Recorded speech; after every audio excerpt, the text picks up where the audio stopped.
আলহামদুলিল্লাহ,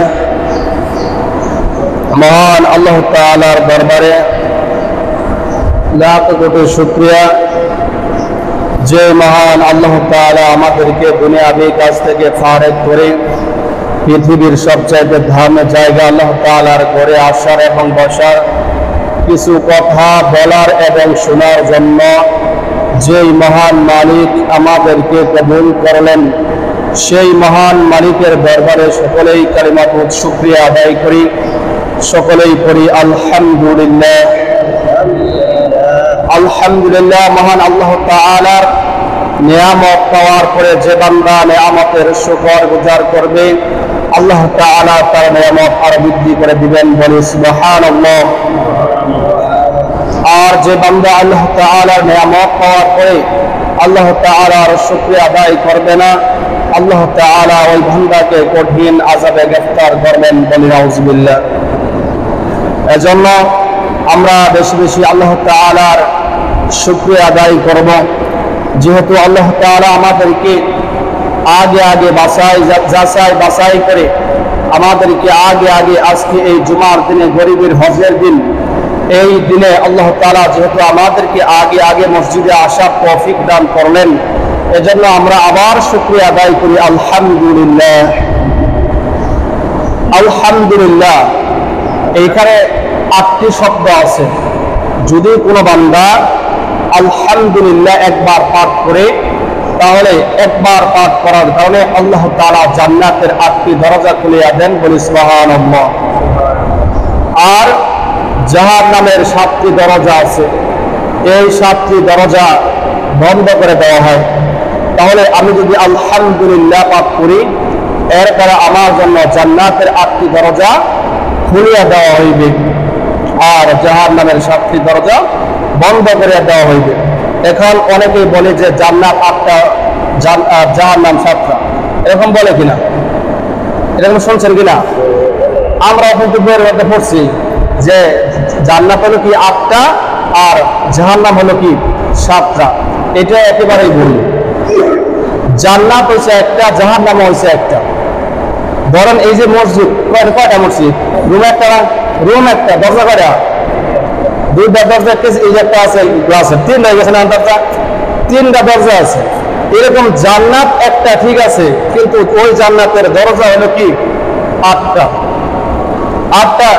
এক এক দরজাতে যে প্রবেশ করবে, এক একটা দরজার নাম আছে আলাদা আলাদা। আপনি যে ভালো কাজ, অনেক ভালো কাজ করছেন, আল্লাহ তাআলার ইবাদত করছেন, অনেক বেশি নেক আমল করছেন, এর জন্য আল্লাহ তাআলা ওইরকম জান্নাত আপনাকে দিবে, ওইরকম রুমের ভিতরে কি আপনাকে দেওয়া হবে। আপনি যখন ডাক্তারের ফার্মেসিতে যাবেন, প্রথমে তো আপনি ডাক্তারের চেম্বারে ঢুকতে পারবেন না। ডাক্তার যেখানে বসছে ওখানে কি ঢোকা যাবে? ওখানে ঢোকা যাবে না। কি করতে হবে? আপনাকে সর্বপ্রথম যাইয়া আপনাকে সিরিয়াল নাম্বারটা দিতে হবে, অর্থাৎ আপনাকে বাইরে বসে থাকতে হবে। হয়তো বা ফ্যান থাকতে পারে, নাও থাকতে পারে, বরং সহ্য করা লাগবে। যখন আপনি ডাক্তারের কাছে যাবেন, ভিতরে যাবেন, তখন কি আছে? ফ্যানও আছে, এসিও আছে। তাহলে এই যে ডাক্তারের ঢুকার আগে কি অবস্থা, আর ভিতরে ঢুকার পরে কি অবস্থা, জান্নাতটাও কি ঠিক এরকমই হবে। যে যেরকম আমল করবে, আল্লাহ তাআলা তাকে ওই রকমই জান্নাতের মধ্যে, এরকম রুমের মধ্যে তাকে জায়গা দিবেন। জাহান্নামটাও ঠিক ওই রকমই। আপনি যতটুকু পাপ আপনি করবেন, অন্যায় কাজ আপনি করবেন, ওই পরিমাণেই আল্লাহ তাআলা আপনাকে ওই জাহান্নামের রুমের মধ্যে আপনাকে ঢুকানো হবে, ওই পরিমাণে আপনাকে সাজা দেওয়া হবে, শাস্তি দেওয়া হবে। যাই হোক, আলহামদুলিল্লাহ একবার বললে জান্নাতের 8টি দরজা খুলিয়া যায়, আর জাহান্নামের 7টি দরজা আল্লাহ তাআলা বন্ধ করিয়া দেন। এজন্য আমরা বেশি বেশি আলহামদুলিল্লাহ, সুবহানাল্লাহ পাঠ করতে থাকবো। যদি কোনো বান্দা সুবহানাল্লাহ একবার পাঠ করে, তাহলে আল্লাহ তাআলা জান্নাতের মধ্যে একটা গাছ রোপণ করবেন। এই গাছটা কিয়ামতের দিন যদি একটা নওজোয়ান তেজি ঘোড়া, অর্থাৎ আমরা এই যে যুবক ভাই যাদেরকে বলি, যুবক মানুষ, তিনি তো অনেক শক্তিশালী হয় কিনা? একটা ছোট মানুষ, পিচ্ছি মানুষ, আর একটা মুরব্বী মানুষ, এই দুজন মানুষ আর একজন যুবক ভাই যদি রাখা হয়, তাহলে শক্তিশালী কে হবে? যুবক ভাই কিন্তু শক্তিশালী হবে। কারণ এই মুরব্বী ভাই তার জীবন বয়সটা তিনি পার হয়ে এখন তিনি বৃদ্ধ অবস্থায় চলে যাইতেছে, তার শক্তি নাই। যিনি যুবক, তার শক্তি এখন পুরোপুরি আছে। তো এরকম ভাবে ওই গাছের ছায়াটা এমন হবে, ওই একটা তেজি নৌজওয়ান যুবক বুড়া যদি 500 বছর যদি দৌড়ায়, তারপরে ওই গাছের ছায়া অতিক্রম করতে পারবে না বলে সুবহানাল্লাহ। তাহলে আমি দৈনিক এখন বলতে পারেন সুবহানাল্লাহ যদি বারবার বলি, তাহলে কি বারবার কি আল্লাহ তাআলা গাছ লাগাবেন? হ্যাঁ, অবশ্যই। আপনি যতবার সুবহানাল্লাহ বলবেন, আল্লাহ তাআলা ততবারই আপনার জন্য গাছ লাগাবেন। কারণ আল্লাহ তাআলার বান্দারে কোনো কমতি নেই। কমতি আছে? আমাদের বান্দারে কমতি আছে। প্রধানমন্ত্রী বান্দারে, এমপি মন্ত্রী বান্দারে তাদের কি কমতি আছে, কিন্তু আল্লাহ তাআলার বান্দারে কোনো কিছুই কমতি নাই, কোনো কিছুর অভাব নাই। তিনি হলো ক্ষমতার মালিক, এমপির এমপি, মন্ত্রীর মন্ত্রী। তার উপরে কেউ আছে? তার উপরে কেউ নাই। তিনি এই দুনিয়াটা সৃষ্টি করছেন, এজন্য তার বান্দারে কোনো অভাব নাই।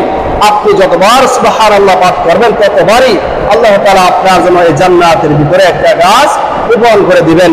এরকম ভাবে যদি কোনো বান্দা সুবহানাল্লাহি ওয়া বিহামদিহি দৈনিক 100 বার পাঠ করে, ওই বান্দা যদি সমুদ্র ফেনা পরিমাণ যদি গুনাহ করে থাকে, আল্লাহ তাআলা এই সুবহানাল্লাহি ওয়া বিহামদিহি দৈনিক 100 বার পাঠ করার কারণে আল্লাহ তাআলা ওই সমুদ্র ফেনা পরিমাণ গুনাহগুলো আল্লাহ তাআলা ক্ষমা করে দিবেন। তাহলে আমল কি সহজ না? এই দৈনিক সুবহানাল্লাহি ওয়া বিহামদিহি 100 বার পাঠ করা কোনো ব্যাপারই না। হ্যাঁ, সম্ভব, কিন্তু আমরা এটা করি না। এমনও আছে আমরা দৈনিক একবারও সুবহানাল্লাহ বলি না। যদি এরকম কোনো সমস্যায় পড়ে যাই, তারপরে আল্লাহর একটা ডাক মারি, আল্লাহ সুবহানাল্লাহ, আলহামদুলিল্লাহ। আলহামদুলিল্লাহ কুসুম বলি, যার নিজের উপকার হয়, লাভ হয়, যখন নিজের লাভ হয় তখনই কি বলি? আলহামদুলিল্লাহ বলি। এছাড়া আলহামদুলিল্লাহ মুখ থেকে বাইর হয় না। এই জন্য বহু আমল আছে, ছোট ছোট আমল। এই যে সুবহানাল্লাহি ওয়া বিহামদিহি আমলটা তো ছোট, একেবারে ছোট না। তাহলে ফজিলতটা কত বড়, ঠিক আছে? সমুদ্রের ফেনা পরিমাণ যদি গুনাহ হয়ে থাকে, আল্লাহ তাআলা মাফ করে দিবেন, ক্ষমা করে দিবেন। তাহলে আল্লাহ তাআলা তিনি যেই জিনিসগুলো যেইভাবে সৃষ্টি করেছেন, আল্লাহ তাআলা তিনি ভালো জানেন যে কোনটা কোনভাবে করলে ভালো হয়, সেটা আল্লাহ তাআলাই ভালো জানেন। কোন গাছে কোন ফল দিলে বড় গাছে ছোট ফল, আবার লতা পাতা গাছে বড় ফল, এটা আল্লাহ তাআলাই কি ভালো জানেন, কি কারণে দিয়েছেন। এরকম ভাবে এক লোক, বুঝছেন কথা, একটু শুনেন। এক লোক তিনি রাস্তা দিয়ে হাইটে হাইটে যাইতেছে, আর বলতেছে যে এই একটা আল্লাহ হইলো, এই একটা আল্লাহ হইলো। এই যে এত বড় একটা বট গাছ, এই বট গাছের মধ্যে ছোট ছোট গুড়া ধরে, ফুল ধরে, এটা কোনো আল্লাহ হইলো? অথচ লতা পাতা গাছ, একটা বিলাতি গাছ, লাউ গাছ, মাটি দিয়াই বাইরে যাইতেছে, লাউ এত ধরে এত বড় বড়, বিলাতি এত বড় বড়, ঠিক না? তো এই যে লতা পাতা গাছের মধ্যে এত বড় বড় ফল আল্লাহ তাআলা দিল, আর এই বট গাছের মধ্যে, কাঁঠাল গাছের মধ্যে ছোট ছোট কাঁঠাল বা ছোট ছোট আম দেয়, তো এটা কোনো আল্লাহ হইলো? তো এই চিন্তা ভাবনা করিয়া এই লোকটা ওই বট গাছের নিচে শিকড়ের মধ্যে বসে বসে চিন্তা করতেছে। যখন তিনি ওই শিকড়ের মধ্যে বসছে, বসার পরে তাকে তার একটু ক্লান্তি আসছে, মানে ঘুম ধরছে একটু, তখন তিনি ঘুমাই গেছে। ওই বট গাছের নিচে তিনি ঘুমাই গেছে।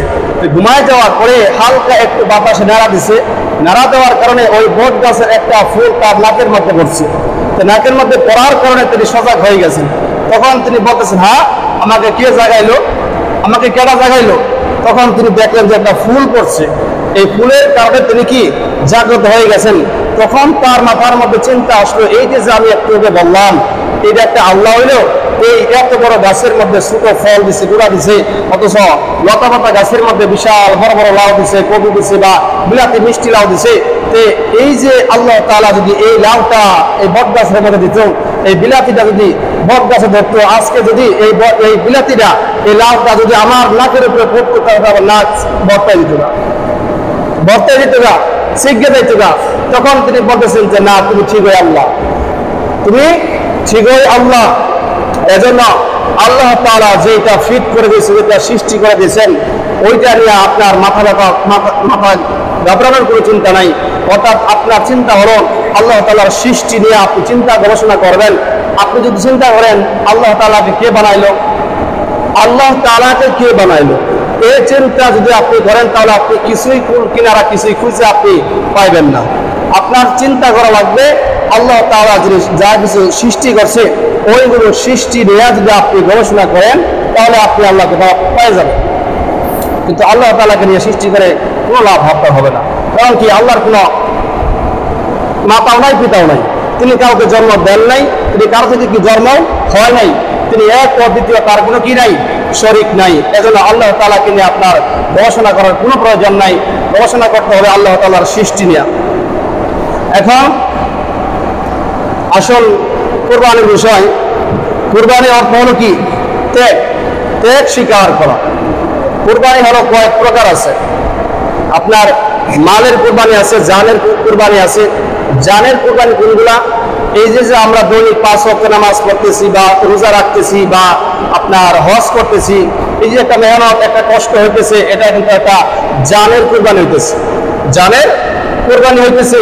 মালের কুরবানি কোনটা, এই যে ফেতরা দেওয়া, যাকাত দেওয়া, এই যে এগুলো হলো কি মালের। মাল বলতে তো বোঝা যায়, মালটা মানে কি, সম্পদ, মানে টাকা। অনেকে বলে না যে মাল আছে, মাল মানে কি টাকা। এখানে মালের কুরবানি বলতে কি আপনার সম্পদ যা আছে, এই টাকা করে যা আছে, এটাকে বোঝানো হয়েছে। আপনার যারা হজ করে, হজ করলে কিন্তু জানের কুরবানি এটাও হয়, আবার কি মালের কুরবানি এটাও হইতেছে। কারণ আপনার যদি টাকা না থাকে, আপনি কি বাইতুল্লাহ শরীফ, মক্কা শরীফ, মদিনা যেতে পারবেন? কেউ যেতে পারবে না, কারণ কি আপনার কি নাই, মালই নাই। তাহলে হজ করার দ্বারা আপনার কি হইতেছে, জানের কুরবানি হইতেছে, মালের কুরবানি এটাও হইতেছে।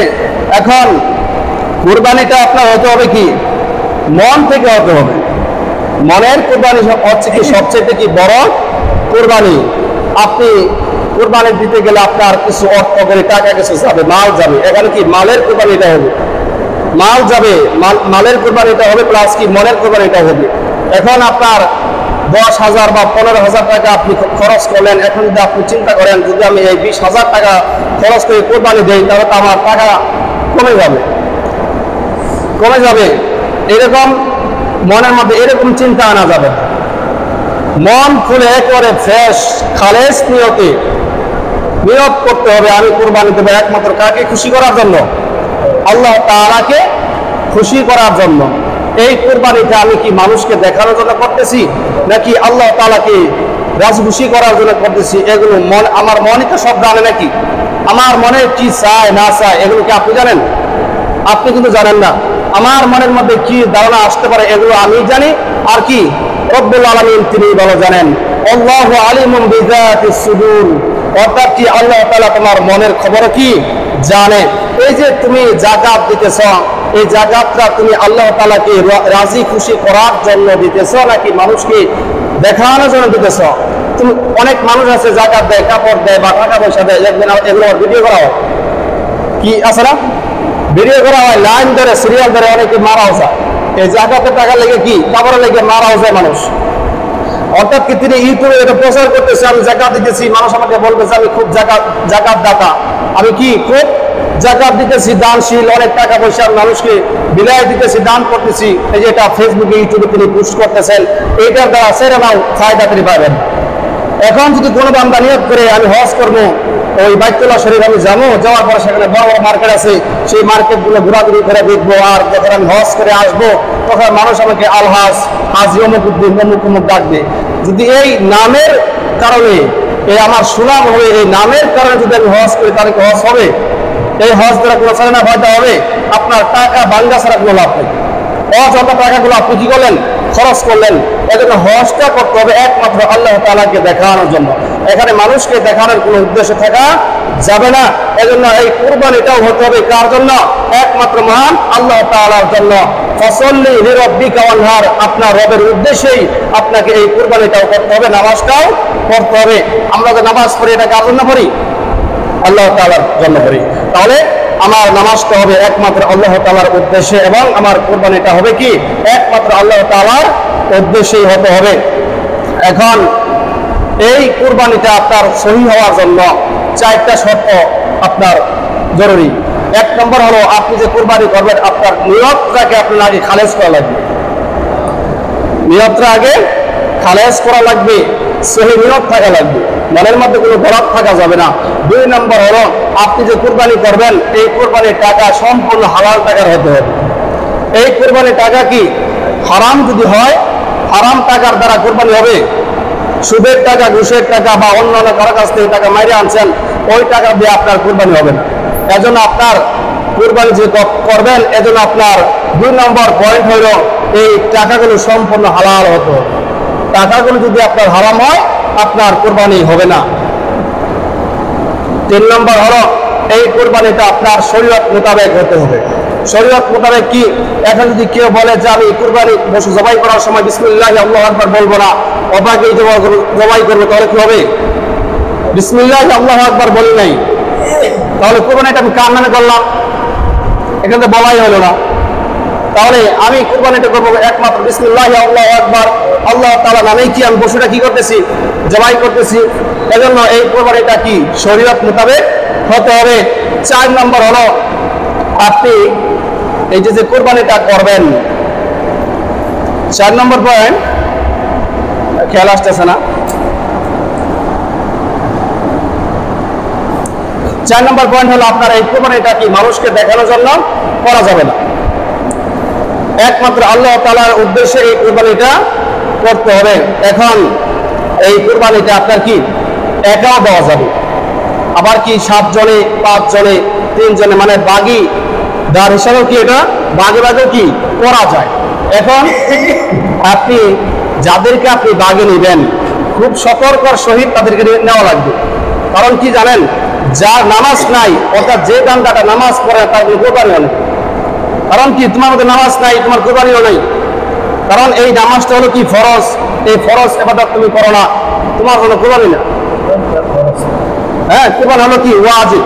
তোমার উপরে যদি ওই কুরবানির দিনে পশু কেনার মতো টাকা যদি তোমার কাছে থাকে, কি জমা থাকে, নেশাব পরিমাণ মাল যদি তোমার কাছে থাকে, তাহলে তোমার উপরে কি কুরবানি ওয়াজিব। এটা তো সবার উপরে ওয়াজিব না, কিন্তু নামাজটা কি সবার উপরে কি ফরজ। যারা পাগল আছে, অসচেতন মাতাল যারা, তাদেরকে বাদ দিয়া যারা সচেতন সুস্থ মানুষ, ভালো মানুষ, তাদের উপর কি নামাজটা কি আছে ফরজ আছে। এরকম ভাবে এই কুরবানিটাও কি তাদের উপরই ফরজ, যাদের উপর কি নেশাব পরিমাণ মাল আছে, যাদের কিছু সম্পদ জমা আছে, তারাই কি এই কুরবানিটা দিতে পারবে, তাদের উপরে কি এটা কি ওয়াজিব। এখন যে পাগল, তার উপর তো কুরবানি ওয়াজিব না।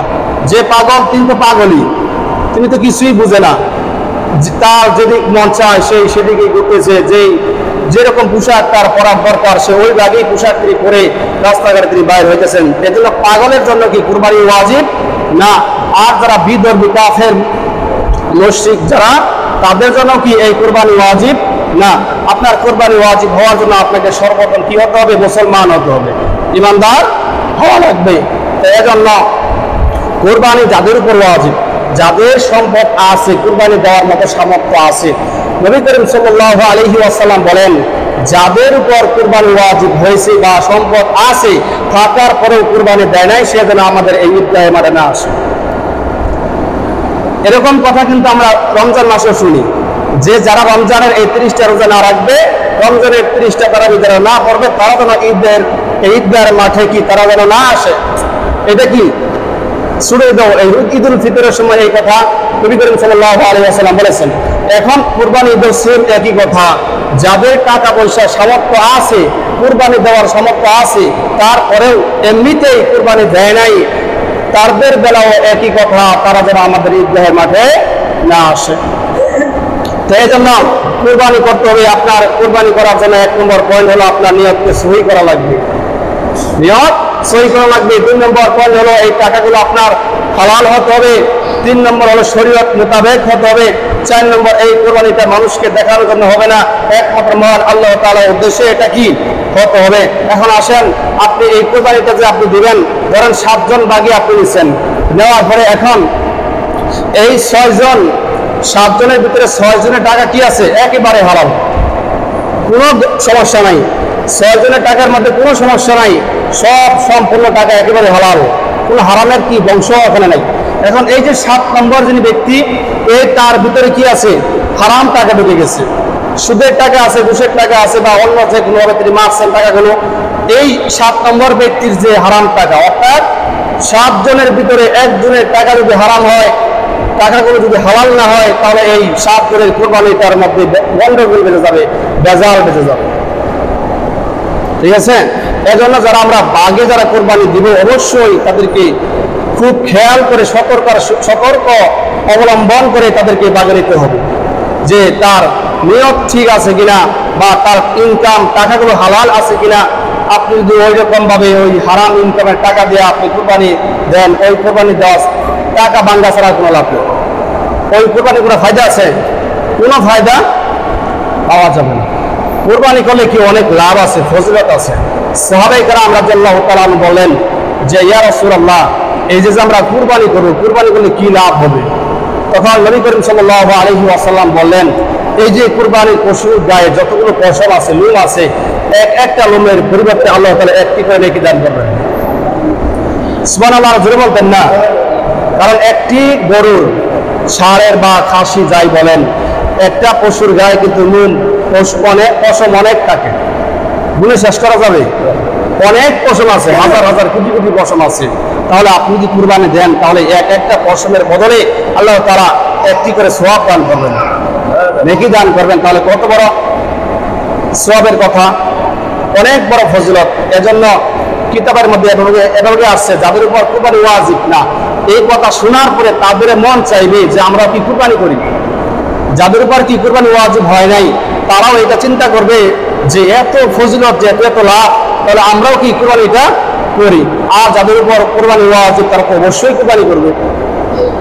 তো এজন্য যাদের উপর কুরবানি ওয়াজিব হয়েছে বা কুরবানির দিনের কুরবানি করার মতো আপনার সামর্থ্য আছে, ওই পরিমাণ মাল আপনার আছে, অবশ্যই আপনি অবহেলা না করে এই কুরবানি থেকে আপনি বঞ্চিত হবেন না। কুরবানিটা আপনি অবশ্যই কি করবেন? এই যে বৃষ্টি হয় না, আষাঢ় কি মাস, বৈশাখ মাস গেছে, এখন জ্যৈষ্ঠ মাস চলতেছে। এই যে বৈশাখ মাস আসলে কি হয়? আমরা শুনি যে কাল বৈশাখী জ্বর হয়। জ্বর হয় কিনা হয় না? হয়। অনেক বৃষ্টি হয়, এই সময় হলে আপনার এই বিল খাল এগুলো কি পানিয়ে বেড়ে যায়। এখন কি বৃষ্টির কোনো সম্ভাবনাই নাই, ওই একটু আর কি আসে। এই বৃষ্টি না আসার কারণ কি জানেন? না আসার কারণ হলো নবী করিম সাল্লাল্লাহু আলাইহি ওয়াসাল্লাম বলেছেন যে বৃষ্টি না আসার কারণ হলো আমরা যাকাত দেই না। যাকাতের সুইচটাকে আমরা অফ করে দিছি, আল্লাহ তাআলা কি বৃষ্টির সুইচটাও অফ করে রাখছে। আমরা যদি এই যাকাতের নিয়মটা ঠিক মতো চালু রাখতাম, বছর পর বছর যাকাত দিয়ে যেতাম, ধারাবাহিকভাবে চালু রেখে যেতাম, তাহলে আল্লাহ তাআলার কাছে এই বৃষ্টির জন্য প্রার্থনা করতে হইতো না, আল্লাহ তাআলা অটোমেটিক বৃষ্টি দান করে দিতেন। আর এই যে রোডের মধ্যে, রাস্তার মধ্যে বেশি বেশি অ্যাক্সিডেন্ট হয়, কিসের জন্য হয় জানেন? নবী করিম সাল্লাল্লাহু আলাইহি ওয়াসাল্লাম বলেছেন, যেই এলাকার মধ্যে, যেই গ্রামের মধ্যে, যেই শহরের মধ্যে জিনা বেড়ে যাবে, জিনার সংখ্যা বেড়ে যাবে, ওই এলাকার মধ্যে অ্যাক্সিডেন্ট বেশি হবে। আর যে এলাকার মধ্যে এই জিনার কাজটাকে বন্ধ থাকবে, ওই এলাকার মধ্যে এই অ্যাক্সিডেন্ট জিনিসটা হঠাৎ করে মৃত্যুবরণ, অকাল মৃত্যু, এটা কমে যাবে। এজন্য এই অ্যাক্সিডেন্টের পিছনে কারণ হইল নবী করিম সাল্লাল্লাহু আলাইহি ওয়াসাল্লাম বলেছেন যে কি জিনার সংখ্যাটা বেড়ে গেছে, পারে নাই? জিনার সংখ্যা বেড়ে গেছে। আপনি ইউটিউব, ফেসবুক আপনি খুলে দেখেন, জিনার কারণে বেড়ে গেছে, জিনার সংখ্যা বেড়ে গেছে। এজন্য এই জিনার কারণ বেড়ে গেছে, প্লাস আমরা যাকাত দেই না, এই কারণেই আল্লাহ তাআলা বৃষ্টির সুইচটা আল্লাহ তাআলা অফ করে রাখছেন। যদি আমরা যাকাতটা সঠিকভাবে দিতে পারতাম তাহলে আল্লাহ তাআলা অবশ্যই সঠিক সময় আল্লাহ তাআলা বৃষ্টি দিয়ে দিত, আমাদের চাইতেও কোনো দরকার নাই, চাওয়ার কোনো প্রয়োজন ছিল না, না চাইতেই আল্লাহ তাআলা বৃষ্টি দিয়ে দিত। তো এখন আসেন, এই কুরবানিটা নতুন কোনো জিনিস না, এটা নতুন কোনো নাম, নতুন নাম না, এটা পুরাতন থেকে এই কুরবানিটা আসতেছে। বাবা হযরত আদম আলাইহিস সালাম থেকেই এই কুরবানির বিধানটা ধারাবাহিকভাবে আসতেছে, আমাদের উপরে এখনো বর্তমানে আছে। হযরত আদম আলাইহিস সালাম, হাওয়া আলাইহিস সালাম যখন তাদের বাচ্চা প্রসব হইতো, তাদের ওই হাওয়া আলাইহিস সালাম তার গর্ভ থেকে একেবারে দুইটা করে সন্তান জন্মগ্রহণ করত, একটা হলো ছেলে, একটা হলো কি মেয়ে। এরকম ভাবে শুধু শীষ আলাইহিস সালাম ব্যতীত আর যত সন্তান দুনিয়া জমিনে আসছে সবগুলো একজন ছেলে একজন মেয়ে, দুইজন করে আসছে। শুধু শীষ আলাইহিস সালাম তিনি একাই দুনিয়া জমিনে আগমন করছেন। এখন এই যে যখন হযরত আদম আলাইহিস সালাম এর প্রথম সন্তান কাবিল, এবং কাবিলের সঙ্গে যিনি জন্মগ্রহণ করছেন তার বোন, এটা হলো কি তার আপন বোন। আল্লাহ তাআলা এটা বিধান করে দিয়েছেন যে যখন আদম আলাইহিস সালাম এই হাওয়া আলাইহিস সালামের এই গর্ভ থেকে যে সন্তানগুলো প্রথম জন্ম নেবে ছেলে এবং মেয়ে, তারা দুজন হলো কি সহোদর ভাই বোন, এদের মধ্যে কি বিবাহ বন্ধন করা কি হারাম, চলবে না।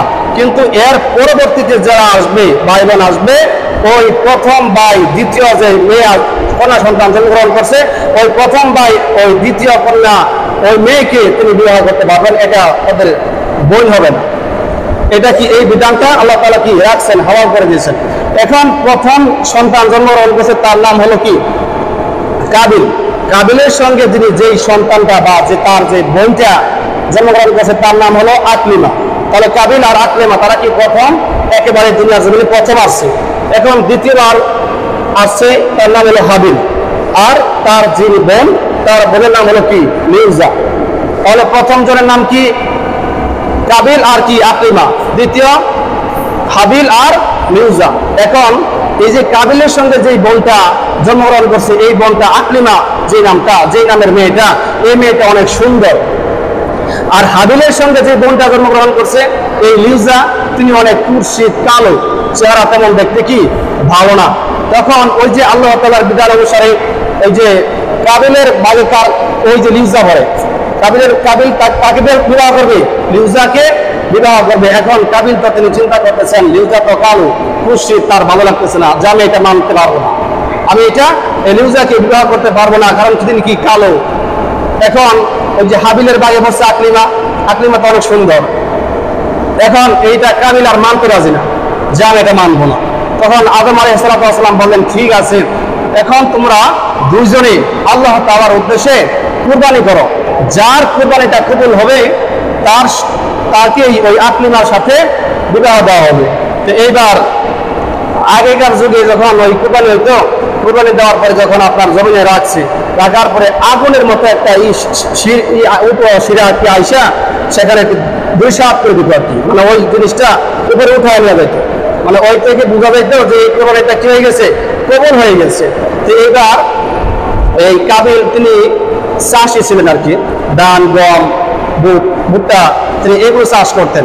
তো তিনি কি করলেন ওই গমের যে গম আছে ওগুলো থেকে তিনি যেগুলো ভালো না, একেবারে নোংরা অবস্থা জটিল, এগুলো না তিনি জড়া গেছেন কুরবানির জন্য। আর ওই হাবিল তিনি হলো কি তিনি পশু পালন করতেন, এজন্য তিনি তার পশু থেকে যেই পশুটা কি উত্তম ভালো তিনি ওইটাই আল্লাহ তাআলার দরবারে কুরবানির জন্য তিনি পেশ করবেন। এবার দেখা গেল এক পর্যায়ে ওই হাবিলের কুরবানিটাই কি কবুল হয়ে গেছে। এখন ওই আদম আলাইহিস সালামকে বিধান রাখছে, নিয়ম করে দিল যে যার কুরবানিটা কবুল হবে তাকে আকলিমার সাথে বিবাহ দেওয়া হবে। তো এবার হাবিলের পালা, যে সিস্টেম আল্লাহ তাআলা রাখছে ওই ভাবেই কিন্তু হয়ে গেছে। এখন এটা আর মানতেছে না, ওই কাবিল মানে না যে আমি এটা কি মানবো না। তখন কাবিল বললো হাবিলকে যে আমি তোমাকে কি হত্যা করে ফেলবো, মেরে ফেলবো, তারপরেও কি আমি তোমাকে আকলিমাকে তোমাকে বিবাহ করতে আমি দিব না, প্রয়োজন আমি তোমাকে মেরে ফেলবো। তখন হাবিল এই কথা শোনার পরে তিনি বলতেছেন যে শোনো, তুমি মুত্তাকি অবলম্বন করো, পরহেজগার অবলম্বন করো, তাকওয়াবান হও, সহি নিয়ত করো।